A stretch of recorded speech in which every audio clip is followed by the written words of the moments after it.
Hey Laura, it's Tuesday, and I don't think I have to tell you what this video is about. I finally finished reading it, so this is my review, I guess. As you know, I have always been a huge fan of John Green. When I was 16 or 17, these books meant so much to me. To kind of show you how much they meant to me, I want to show you my edition of Looking for Alaska I rediscovered recently. Apparently, I kind of started drawing into this book when I was about 16 because I was spending so much time with it, I guess. Um, yeah, it's not really good, but just to give you an idea how much time I spent with this book. I think one of the biggest reasons I loved his books back then was because I read them at the perfect time for me.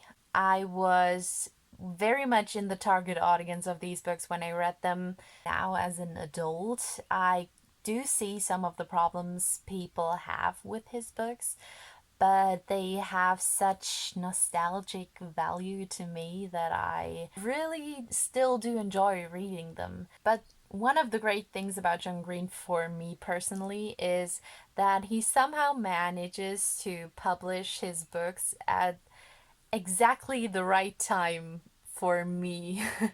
I don't know. I just feel like 16-year-old Laura just really needed his books back then because I saw myself in them and I learned a lot from them.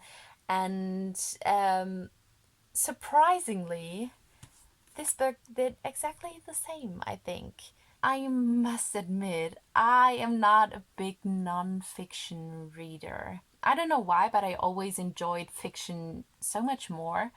Still, when this book was announced, I ordered it immediately. I really wanted to get a signed edition, and I did. And I think at this point, John could publish his grocery list, and I would probably buy it. But just to be completely honest,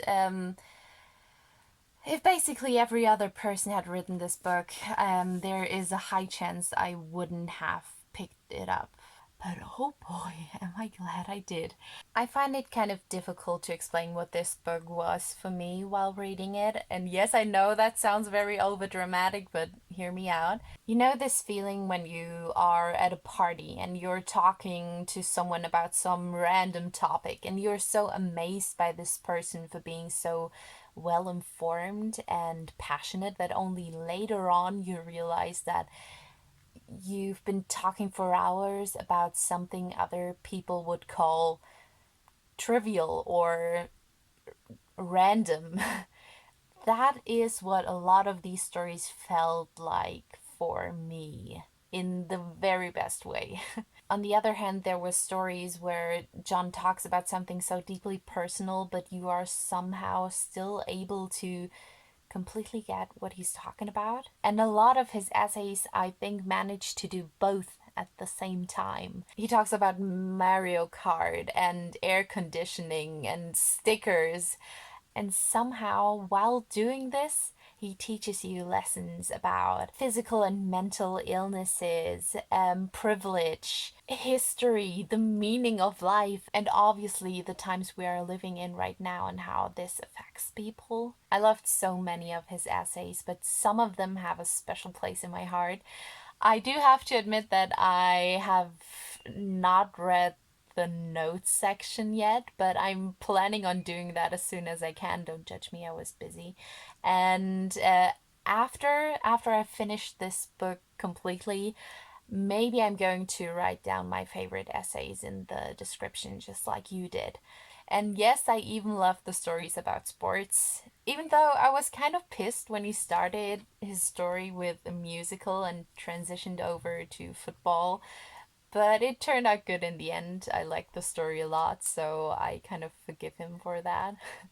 Over and over, I just felt myself falling back in love with the way John writes, just how he phrases things and make me think about stuff from different angles. I think his stories were raw and honest, passionate, funny, sad, hopeful. They manage to be personal and relatable at the same time, which I really appreciated. I don't think that's an easy thing to do. I know it's kind of obvious and ironic to do this, but I give the Anthropocene Reviewed 5 stars. Because to quote the book, and this whole thing you've been doing where nothing gets 5 stars because nothing is perfect, that's bullshit.